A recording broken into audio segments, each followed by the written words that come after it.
నమస్తే welcome to వీటి still news. ముందుగా హెడ్లైన్స్.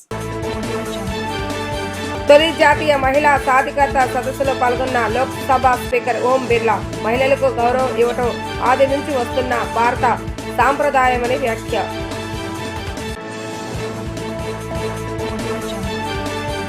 బాలికల సంరక్షణ అనే అంశంపై పాల్గొన్న హైకోర్టు ధీరజ్ సింగ్ ఠాగూర్.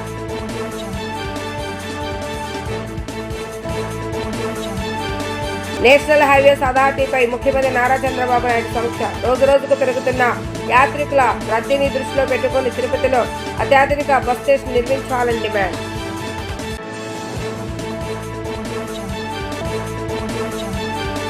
మహిళలకు గౌరవం ఇవ్వటం ఆది నుంచి వస్తున్న భారత సంప్రదాయమని లోక్సభ స్పీకర్ ఓం బిర్లా అన్నారు. దేశంలో ఆధ్యాత్మిక సామాజిక ఉద్యమాల్లో స్త్రీలు కీలక పాత్ర పోషించారని చెప్పారు. స్వతంత్ర పోరాటంలోనూ మహిళలు కీలక పాత్ర పోషించారని, వారు భాగస్వామ్యం లేకుండా ఏ దేశము అభివృద్ధి చెందలేదని అన్నారు. సామాజిక బంధనాలు ఛేదించుకొని మహిళలు అనేక ఉద్యమాల్లో పాల్గొన్నారని ఆయన స్పష్టం చేశారు. తిరుపతిలో తొలి జాతీయ మహిళా సాధికారత సదస్సు జరిగింది. లోక్సభ స్పీకర్ ఓం బిర్లా ఆధ్వర్యంలో వికసిత్ భారత్ కు మహిళల నాయకత్వం అనే నినాదంతో ఈ సదస్సును నిర్వహించారు. 2 రోజుల సదస్సులో భాగంగా నేడు తిరుపతిలోని రాహుల్ కన్వెన్షన్ లో సదస్సును ఏర్పాటు చేశారు. సమావేశానికి ముఖ్య అతిథిగా లోక్సభ స్పీకర్ ఓం బిర్లాతో పాటు Rajya Sabha deputy chairman Harivansh Narayan Singh, AP governor justice Abdul Nazeer పాల్గొన్నారు. ఈ సందర్భంగా ఓం బిర్లా మాట్లాడుతూ భారత భూమిలో మహిళా నాయకత్వం శతాబ్దాలకు ముందే ప్రారంభమైందని అన్నారు. ఇవాళ అనేక రంగాలలో నాయకత్వ స్థానాల్లో రాణిస్తున్నారని గుర్తు చేశారు. రాజకీయాలు, శాస్త్ర సాంకేతిక రంగాలు, సైన్యంలోనూ కీలక పాత్ర పోషిస్తున్నారని తెలిపారు. ఆదివాసీ నేపథ్యం నుంచి వచ్చిన మహిళ ప్రస్తుతం రాష్ట్రపతిగా ఉన్నారని, మహిళా సాధికారత ఒక్క రోజులో సాధ్యం కాదని స్పష్టం చేశారు. అనేక కార్యక్రమాలు చేపడుతూ ఉంటే సాధ్యమవుతుందని చెప్పారు. చట్టసభలో మహిళలకు 33% రిజర్వేషన్ కల్పించేందుకు చట్టం చేస్తామని ఆయన తెలిపారు. नारी शक्ति के शताब्दी योगदान की धरती है। इस धरती पर केवल धार्मिक आस्था नहीं, महिलाओं का नेतृत्व, सामाजिक दायित्व की प्रेरणा की धरती भी है। और इसीलिए आज भारत की महिलाएं दृढ़ संकल्प के साथ देश को आगे बढ़ाने में योगदान दे रही हैं। और इस धरती पर महिला सशक्तिकरण समिति की बैठक, जिसमें विकसित भारत में महिलाओं का योगदान निश्चित रूप से हम सबका सुखद अनुभव है कि जिस धरती ने शताब्दियों से महिला नेतृत्व, सामाजिक योगदान दिया, उस धरती पर यह सम्मेलन हो रहा है। भारत का की विरासत, भारत का इतिहास हमेशा सशक्त महिलाओं की समृद्ध परंपराओं का रहा है। आध्यात्मिक रूप से भी, धार्मिक रूप से भी, सामाजिक आंदोलन के रूप में, राजनीतिक आंदोलन के रूप में इस धरती में महिलाओं ने हमेशा व्यापक योगदान दिया है, नई दृष्टि दी है, नया विचार दिया है। हम देश के इतिहास को जब देखें, उनकी विरासत को देखें, तो हमें ऐसे प्रमाण मिलते हैं जिसमें इस भारत के अंदर आध्यात्मिक परिवर्तन हो, सामाजिक परिवर्तन हो, आजादी का आंदोलन हो, सामाजिक कुरीतियों के खिलाफ आंदोलन हो, उन सब में एक सशक्त नेतृत्व भारत का रहा है। और इसीलिए हमने इस सम्मेलन का विषय वुमन लेड डेवलपमेंट फॉर विकसित भारत रखा है, जो आज यथार्थ सार्थक है। हम जानते हैं कि किसी भी राष्ट्र के विकास की परिकल्पना बिना महिलाओं के नेतृत्व के, सहभागी के नहीं कर सकते। और इसलिए आज भारत की महिलाएं केवल लाभार्थी नहीं है, कि भारत की वास्तुकार है, भारत के निर्माण की महत्वपूर्ण योगदान देने वाली है। और इसीलिए जब भारत के स्वतंत्रता सेनानियों का इतिहास हम देखते हैं, तो किस तरीके से सामाजिक बंधनों को तोड़ते हुए हमारी महिलाओं ने स्वतंत्रता सेनानियों के साथ एक बड़े आंदोलन किए, सामाजिक आंदोलन किया, राजनीतिक आंदोलन किया और एक व्यापक राजनीतिक नेतृत्व भी दिया और इसी कारण एक समावेशी भारत बनाया।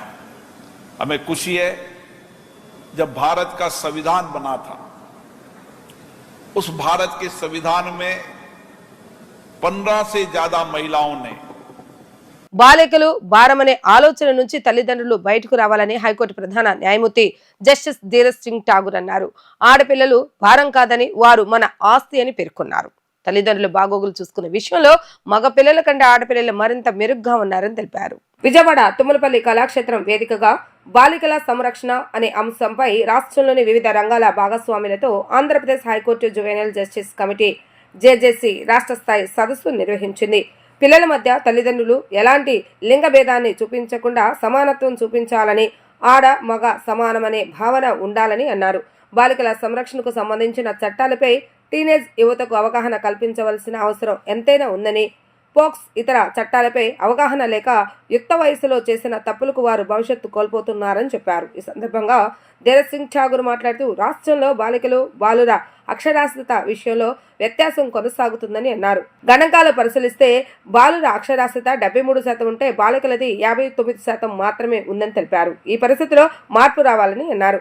ప్రభుత్వం అమలు చేస్తున్న సంక్షేమ పథకాలు అందిస్తున్న ప్రోత్సాహకాలతో జూనియర్ సివిల్ జడ్జి నియామకాల్లో ఇటీవల మహిళా న్యాయాధికారులు సంఖ్య పెరిగిందని చెప్పారు.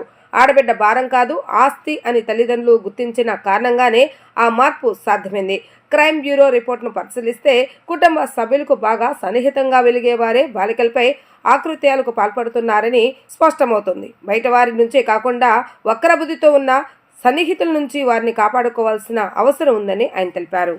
Topic for deliberations pertains to not only a child but to a girl child. If we go back into the history, we have seen how women have suffered, especially in this country where initially there was this practice of sati which got discontinued, got prohibited with the efforts of social reformers, Raja Ram Mohan Roy. But the pain and suffering of women over the years, although has reduced on account of spread of education, but it has not been totally eliminated. Now, all this is attributed generally to the society who over the years treated a lady as somebody who was more, or a child, a girl child, more as a matter of burden than an asset to their family.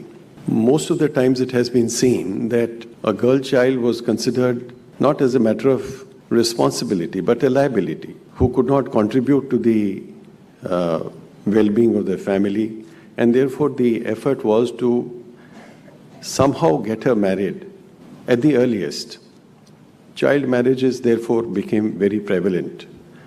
Child marriages were also are stated to be attributed to the economic condition of some families, and with a view to overcome that hardship, perhaps the responsibility was shifted from the parental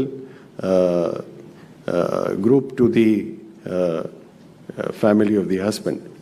The global data suggests that 90 million children alive today have experienced sexual violence, and more than 1 billion women and men were subjected to such violence in their childhood. 1.6 billion children, or 2 in 3 globally, regularly endure violent punishment by caregivers at home.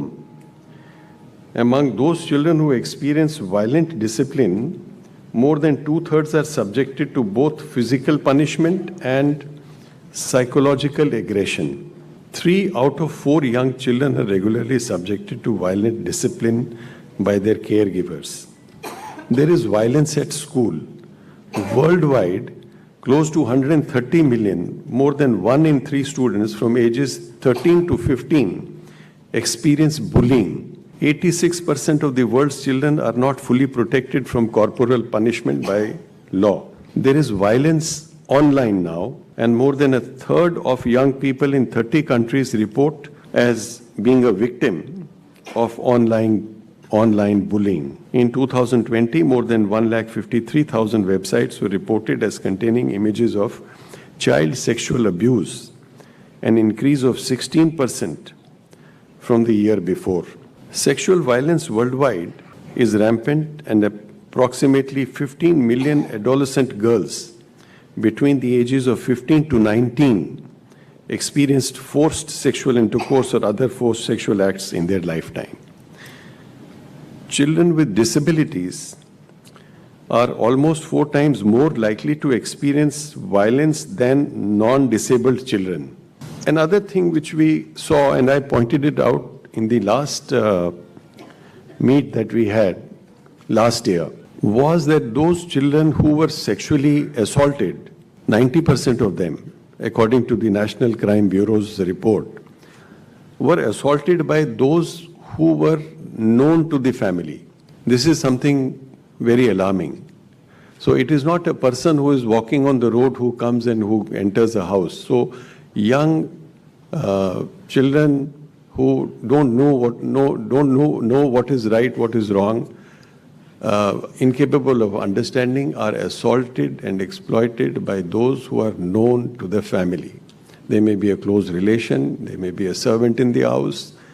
This is quite, and therefore, that this message has to be somehow spread, that you have not only to protect your children from outsiders, you have also to be vigilant as to what is happening around you in your close family circles, because this is the reality which is reflected on the basis of data. రోజు రోజుకు పెరుగుతున్న యాత్రికుల రద్దీని దృష్టిలో పెట్టుకొని తిరుపతిలో అత్యాధునిక bus station నిర్మించాలని, అన్ని సౌకర్యాలతో ఆకట్టుకునేలా ఉండాలని ముఖ్యమంత్రి నారా చంద్రబాబు నాయుడు అధికారులను ఆదేశించారు. క్యాంపు కార్యాలయంలో national highways logistics management limited APSC RTC అధికారులతో సమీక్ష నిర్వహించిన ముఖ్యమంత్రి నూతనంగా నిర్మించే బస్ స్టేషన్లో సుమారు 150 బస్సులు ఒకేసారి నిలిపి ఉంచేలా బస్ బే ఉండాలని, హెలిప్యాడ్ సౌకర్యంతో పాటు రోప్వే, కమర్షియల్ కాంప్లెక్స్, మాల్స్, మల్టీప్లెక్స్లతో డిజైన్లు రూపొందించాలని అధికారులకు సూచించారు. బస్ ఎంట్రీలో ఎగ్జిక్యూటివ్ వెల్ 2 ఏర్పాటు చేయాలని, సోలార్ రూఫ్ టాప్తో సొంత విద్యుత్ అవసరాలు తీర్చుకునేలా చూడాలని అన్నారు. మొత్తం 13 ఎకరాల విస్తీర్ణంలో తలబెట్టిన ఈ బస్ స్టేషన్ కనీసం 1,00,000 మంది నిత్యం రాకపోకలు సాగించేందుకు వీలుగా నిర్మాణం చేయాలని అన్నారు. భవిష్యత్తులో అన్ని ఎలక్ట్రికల్ బస్సులు నడుపుతున్న నేపథ్యంలో ప్రతి బస్సుకు ఛార్జింగ్ సౌకర్యం ఏర్పాటు చేయాలని ముఖ్యమంత్రి చెప్పారు. దీనికి సంబంధించి మొత్తం 5 మోడల్స్ను ముఖ్యమంత్రి పరిశీలించారు. వాటిని మరింత అభివృద్ధి చేయాలని అన్నారు. దీనికోసం స్టేక్ హోల్డర్స్తో సమావేశం నిర్వహించాలని అన్నారు. అలాగే రాష్ట్రంలో అన్ని బస్ స్టేషన్లు ఆధునీకరించేందుకు ప్రణాళికలు సిద్ధం చేయాలని సూచనలు చేశారు. విలువలతో కూడిన రాజకీయాలు చేయాలన్న ఉద్దేశంతోనే జనసేన పార్టీని శ్రీ పవన్ కళ్యాణ్ స్థాపించారని రాష్ట్ర పౌర సరఫరాల శాఖ మంత్రి నాదెళ్ల మనోహర్ తెలిపారు. పార్టీ స్థాపించిన దశాబ్ద కాలంలో ఏనాడు రాజ్యాంగానికి విరుద్ధంగా కార్యక్రమాలు చేపట్టలేదన్నారు. క్షేత్రస్థాయిలో ప్రజలకు ఉపయోగపడే విధంగానే పార్టీ కార్యక్రమాలు చేస్తున్నామని చెప్పారు. కులాలను కలిపే ఆలోచన విధానం అనే సిద్ధాంతం కేవలం జనసేన పార్టీలోనే ఉందని తెలిపారు. సమాజంలో చీలిక తెచ్చి తద్వారా రాజకీయ లబ్ధి పొందాలని వైసీపీ నాయకులు కుట్రలు చేస్తున్నారని ఆరోపించారు.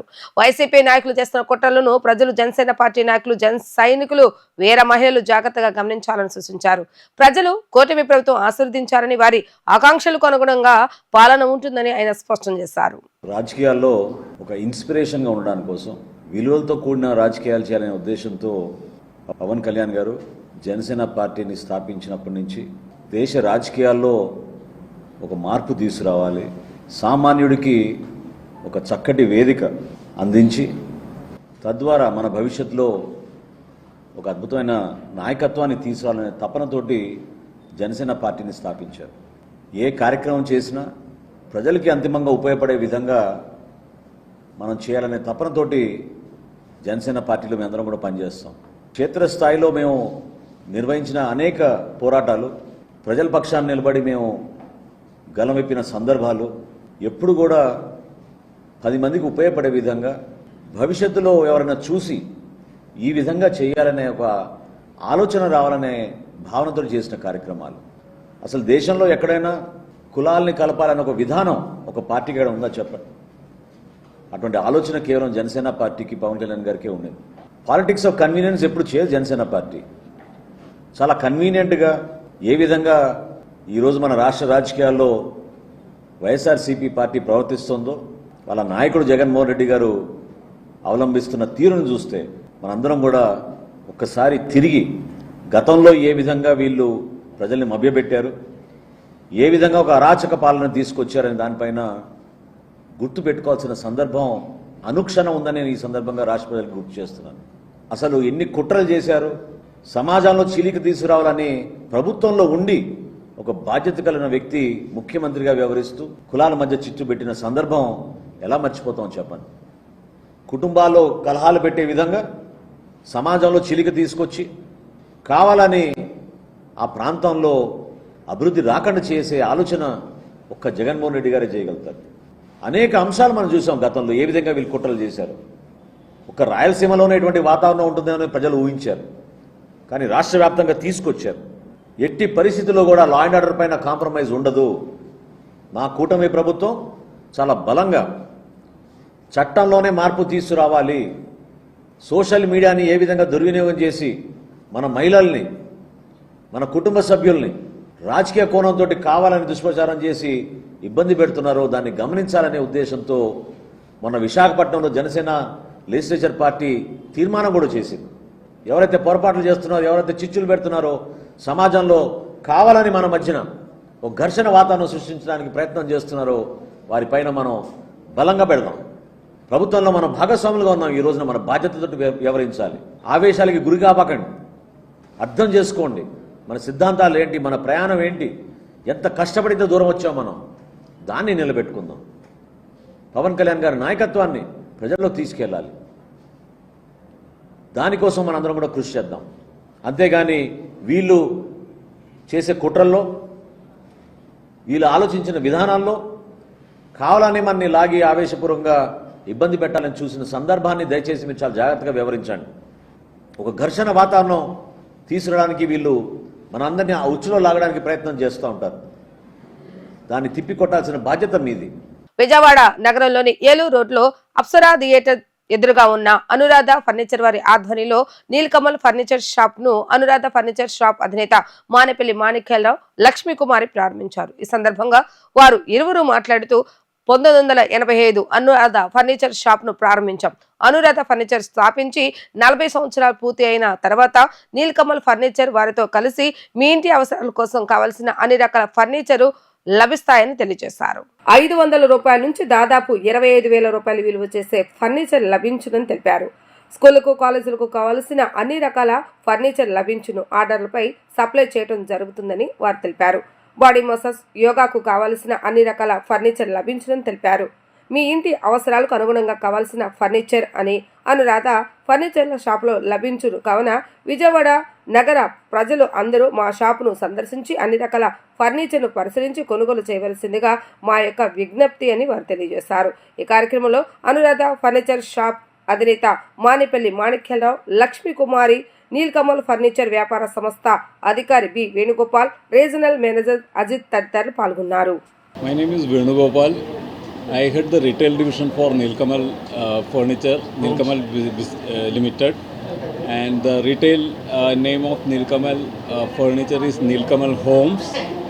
This is the first showroom we are opening in Andhra Pradesh, and across the country we have got more than 60 showrooms.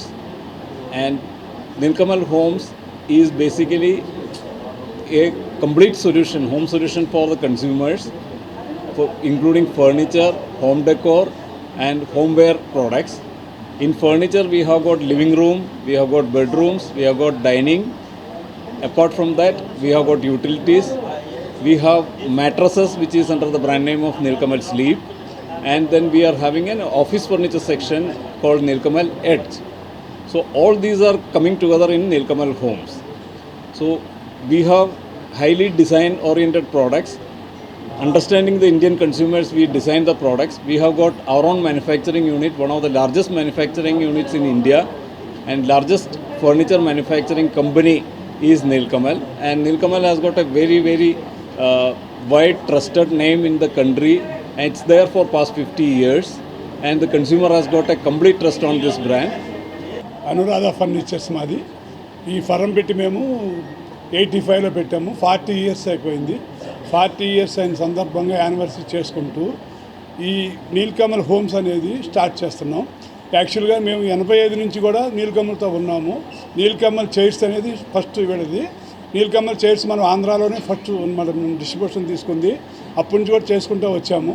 ఇప్పుడు కొత్తగా ఏంటంటే వీరు నీలకమల్ హోమ్స్ని furniture and decor and office మొత్తం ఆల్ సెగ్మెంట్, ఒక ఇంటికి ఏం కావాలో అన్నీ ఇక్కడికి వస్తే మొత్తం ఇంటికి సామాన్ సరిపడా తీసుకెళ్ళిపోవచ్చు అనమాట.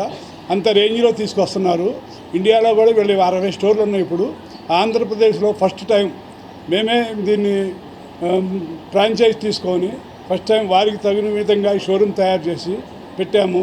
అన్ని రకాల రేంజ్ ఉంటుంది. ప్రతి 25,000 రూపాయల డైనింగ్ నుంచి 2 లక్షల వరకు ఉంటుంది. 20,000 సోఫా నుంచి 3,50,000 వరకు ఉంటుంది. ఆఫీస్ ఫర్నిచర్ ఉంటుంది. అలాగే 500 రూపాయల వస్తువు కూడా ఉంటుంది ఇక్కడ మా దగ్గర, హోమ్ డెకార్ ఐటమ్. అట్లా మనకి ఇంటికి కావాల్సింది డెకరేషన్ చేసుకోవడానికి అన్నిటికీ కూడా అన్ని రకాలు ఉంటుందన్నమాట. మీకు ఆర్డర్ మీద కూడా తయారు చేస్తాము. అవసరమైతే నీలకమల్ మీకు ఇంటీరియర్ లైట్గా చెక్ చేసి సెట్ చేసి కూడా ఇవ్వగలుగుతాం. మీ ఇంటికి ఎలా కావాలి, ఏం బాగుంటుంది, ఏ కలర్ బాగుంటుంది కూడా మేము సెట్ చేసి ఇవ్వగలుగుతాము. అది కూడా ఉంది మా దగ్గర డివిజన్. అట్లా మీరు కొత్తగా కట్టుకునే వాళ్ళు ఎవరైనా సెల్లు అన్ని నెంబర్ 1గా ఉంటుంది. రేట్ కూడా రీజనబుల్గా ఉంటుంది. క్వాలిటీ బాగుంటుంది. అట్లాగే పాత ఇల్లు ఏమన్నా మార్చుకోవాలన్నా, రిపేర్ చేసుకోవాలన్నా కూడా మంచి అవకాశం ఉంటుంది. అట్లా బాగుంటుంది. కాబట్టి మేము ఈ నీలకమల్తో ఉన్న అనుబంధంతో మేము ఈ రోజు నుంచి స్టార్ట్ చేస్తున్నాము. 40 సంవత్సరాల యానివర్సరీ ప్లస్ ఇది కలిపి 2 ఈరోజు ఇలా చేసుకుంటున్నాం మీ పండుగ. అలాగే మా కంపెనీ వారు కూడా బాగా సహకారం చేస్తున్నారు. వాళ్ళు కావాలంటే చేస్తున్నారు. వాళ్ళ ప్రకారం మేము చేస్తున్నాం, మా ప్రకారం వాళ్ళు చేస్తున్నారు. ఇది పెట్టినందుకు మేము చాలా గర్వం ఫీల్ అవుతున్నాం, ప్రౌడ్గా ఫీల్ అవుతున్నాం. సేవాగుణంలో ముందుండే పుట్టికుంట సతీష్ కుమార్ కుమార్తె అన్విత తన మొదటి ప్రయత్నంలోనే పీజీ నీట్ పరీక్షలో జాతీయ స్థాయిలో 202వ ర్యాంకు సాధించారు. కుటుంబానికి మాత్రమే కాకుండా తన పుట్టిన ప్రాంతానికి గర్వకారణంగా నిలిచింది. అన్విత విజయంపై పలువురు రాజకీయ, సామాజిక, వైద్య రంగ ప్రముఖులు అభినందనలు తెలియజేశారు. వైద్యురాలిగా సమాజానికి మెరుగైన సేవలందించే విధంగా రాణించాలని పలువురు ఆశీర్వదించారు. ప్రముఖ పారిశ్రామికవేత్త పుట్టుకుంట సతీష్ కుమార్ కుమార్తె పుట్టుకుంట అన్విత పీజీ నీట్ పరీక్షలో జాతీయ స్థాయిలో 202వ ర్యాంకు సాధించిన నేపథ్యంలో పెనమలూరు నియోజకవర్గం కంకిపాడులోని అయానా కన్వెన్షన్ సెంటర్లో ప్రత్యేక ఆత్మీయ సమావేశాన్ని ఏర్పాటు చేశారు. అన్విత సాధించిన ఈ విశేష విజయాన్ని గుర్తిస్తూ ఆమెకు భవిష్యత్తులో మరిన్ని విజయాలు అందాలని ఆకాంక్షిస్తూ సర్వమత ప్రార్థనలు నిర్వహించారు. ఈ కార్యక్రమానికి రాజకీయ, సామాజిక, వైద్య రంగాల నుండి పలువురు ప్రముఖులు హాజరై అభినందనలు తెలియజేశారు. సమావేశానికి విజయవాడ పార్లమెంటు సభ్యులు కేశినేని శివనాథ్, చిన్ని తూర్పు నియోజకవర్గ ఎమ్మెల్యే గద్దె రామ్మోహన్, మాజీ జిల్లా పరిషత్ చైర్మన్ గద్దె అనురాధ, మాజీ ఎంపీలు మాగంటి బాబు, గోకరాజు గంగరాజు, ఉమ్మడి కృష్ణా జిల్లా మాజీ కలెక్టర్ ప్రభాకర్ రెడ్డి, ఆరోగ్య శాఖ commissioner Veerapandian, Andhra hospital MD Ramanamurthy, Dwaraka Tirumala దేవస్థానం చైర్మన్తో పాటు పలువురు వైద్య నిపుణులు, స్వచ్ఛంద సంస్థల ప్రతినిధులు, వివిధ రాజకీయ పార్టీల నేతలు, ఐఏఎస్, ఐపీఎస్ అధికారులు పాల్గొన్నారు. ఈ సందర్భంగా ఎంపీ కేశినేని శివనాథ్, ఎమ్మెల్యే గద్దె రామ్మోహన్ మాట్లాడుతూ ప్రముఖ పారిశ్రామికవేత్త పుట్టుకుంట సతీష్ కుమార్ కుమార్తె అన్విత జాతీయ స్థాయిలో 202వ ర్యాంకు సాధించడం గర్వకారణమని అన్నారు. వైద్య రంగం భవిష్యత్తులో మరింత ప్రాధాన్యం పొందబోతుందని, అన్విత ఆ రంగంలో రాణించి సమాజానికి సేవలు అందించాలని ఆకాంక్షించారు. తండ్రి చేస్తున్న సేవా కార్యక్రమాలు ప్రజలకు ఆదర్శమని, అదే బాటలో నడిచి మంచి వైద్యురాలిగా గుర్తింపు తెచ్చుకోవాలని సూచించారు. అన్విత విజయం కుటుంబానికి మాత్రమే కాకుండా సమాజానికి కూడా గర్వకారణమని ఆయన అభిప్రాయపడ్డారు. విజయవాడ నగరంలో పుట్టగుంట సతీష్ అనే వ్యక్తి తెలియని వ్యక్తులు చాలా అరుదు. ఎందుకంటే తను చేసే సేవా కార్యక్రమాలు కానీ, తను నిరంతరం ఎక్కడ ఏ కార్యక్రమం ఉన్నా కూడా తను పాల్గొంటూ ఇవాళ ఒక బ్రాండ్ సృష్టించిన సతీష్ గారికి తగ్గట్టు వాళ్ళ తనే అన్విత 202వ ర్యాంక్ ఆల్ ఇండియాలో రావడం చాలా ఆనందంగా ఉంది. ఒక విజయవాడ చెందిన డాక్టర్కి ఇటువంటి ర్యాంక్ రావడం ఆనందమే కాకుండా అందులో నాకు మంచి స్నేహితుడైన సతీష్, నిజంగా ఆయన కళ్ళలో చూస్తే ఆనందం ఇవాళ చాలా ఆనందంగా ఉంది. అందరికీ ఇది విజయవాడ నగరవాసులందరికీ గర్వకారణం. All the best Anvitha. మీ పేరెంట్స్తో పాటు మేమందరం కూడా చాలా ఆనందంగా ఉంది. తప్పకుండా పాప మంచి భవిష్యత్తు ఉంటుంది. తప్పకుండా మంచి డాక్టర్గా కూడా రాణించాలని కోరుకుంటున్నాను. Thank you. ఎయిర్పోర్ట్లో సరదాగా వాళ్ళ నాన్న మాట్లాడుతూ కనీసం 2000 ర్యాంక్ అన్నా వస్తుందంటే 2000 ర్యాంకు 200 ర్యాంక్ వస్తే నీకేమైనా అభ్యంతరమా అని జోక్గా అంది. అదేవిధంగా రిజల్ట్స్ కూడా చూస్తే 200 ర్యాంక్ వచ్చింది. ఆయన అప్పుడు ఇంకా రిజల్ట్స్ రాలేదు, 15 రోజుల తర్వాత రిజల్ట్స్ వచ్చింది. ఆ ఎయిర్పోర్ట్ నుంచి నాకు ఫోన్ చేశాడు సతీష్. ఈ విధంగా అంటుంది. మంచిదే కదా, మా కనీసం 1000 వస్తుంది ఆ కాన్ఫిడెన్స్ అనుకున్నాం. బట్ 2200 ర్యాంక్ రావటం, విజయవాడ బిడ్డ అవటం, మంచి డాక్టర్గా ఇవన్నీ ఇప్పుడున్న మెరిట్లన్నీ చూస్తే రేపు అంత చదువు అయిపోయిన తర్వాత కూడా ఒక ఉన్నతమైన డాక్టర్గా, ఉన్నతమైన విలువల డాక్టర్గా తీర్చిదిద్దబడుద్దని వాళ్ళ నాన్నగారు సతీష్ గారు నిరంతరం చేసే సేవా కార్యక్రమాల్లో మరి ఆ పుణ్యం పాపకి దక్కిందని, ఆ పాప ఆయన పేరు నిలబెట్టేదిగా మంచి దారిలో ఇప్పుడు పీసీలో 200 ర్యాంక్ వచ్చిందండి. ఇక ఆల్మోస్ట్ ఎండుకు వచ్చినట్టే, డాక్టర్గా ఎండుకు వచ్చినట్టే. తర్వాత సూపర్ స్పెషాలిటీ కూడా చేసి అందరికీ సర్వీస్ చేయాలని మేమందరం కూడా గర్వపడే విధంగా డాక్టర్గా తీర్చిదిద్దడానికి మనస్ఫూర్తిగా కోరుకుంటాం. గొన్నలపల్లి హాస్టల్ విద్యార్థులు మధ్యమత్తులో హల్చల్ చేశారు. గన్నవరం మండలం గొన్నలపల్లి హై స్కూల్లో ఉన్న ఎస్సీ హాస్టల్లో వంట మనిషిపై విద్యార్థులు దాడి చేశారు. శనివారం సెలవు కావడంతో హాస్టల్లో మద్యం తాగి 10-9వ తరగతి విద్యార్థులు వీరాంగం సృష్టించారు. విద్యార్థులంతా గొల్లనపల్లి జెడ్పీహెచ్ హై స్కూల్లో విద్యార్థులు చదువుతున్నారు. విద్యార్థులు మద్యం సేవించే సమయంలో వంట మనిషి కంచార్ల కాసిమ చూసింది.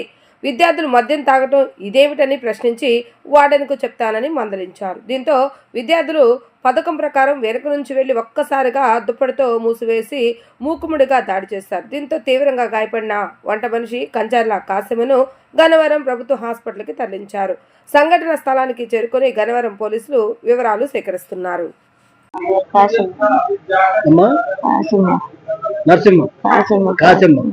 ఏం జరిగిందమ్మా? మీరు హాస్పిటల్కి ఎందుకు వచ్చారు?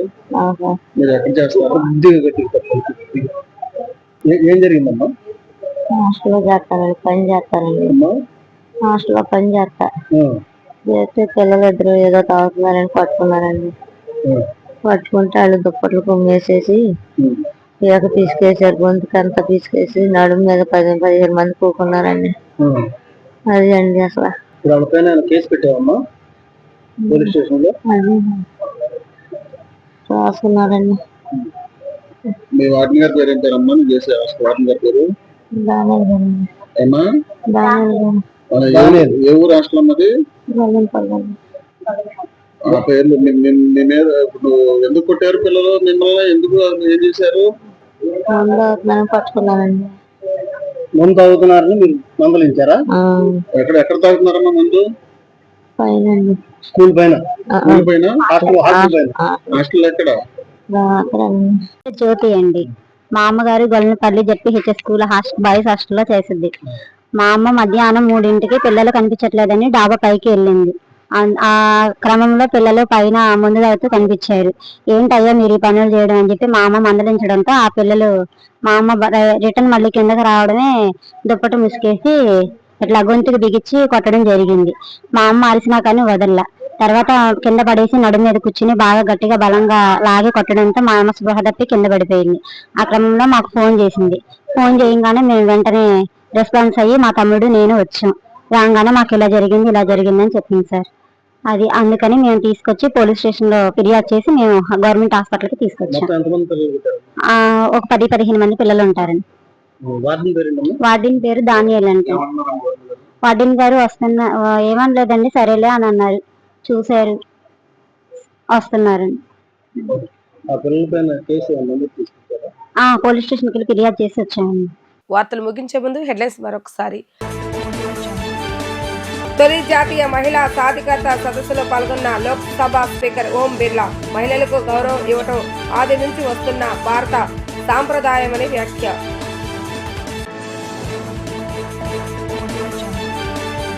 బాలికల సంరక్షణ అనే అంశంపై పాల్గొన్న హైకోర్టు ధీరజ్ సింగ్ ఠాగూర్.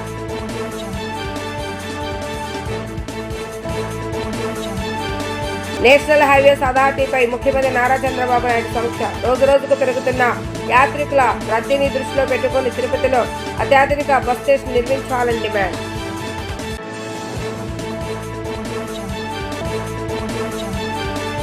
ఇవి ఈ రోజు వార్తా విశేషాలు. మరలా తిరిగి ప్రసారమయ్యే వార్తలు మళ్ళీ కలుద్దాం. అంతవరకు సెలవు, నమస్కారం.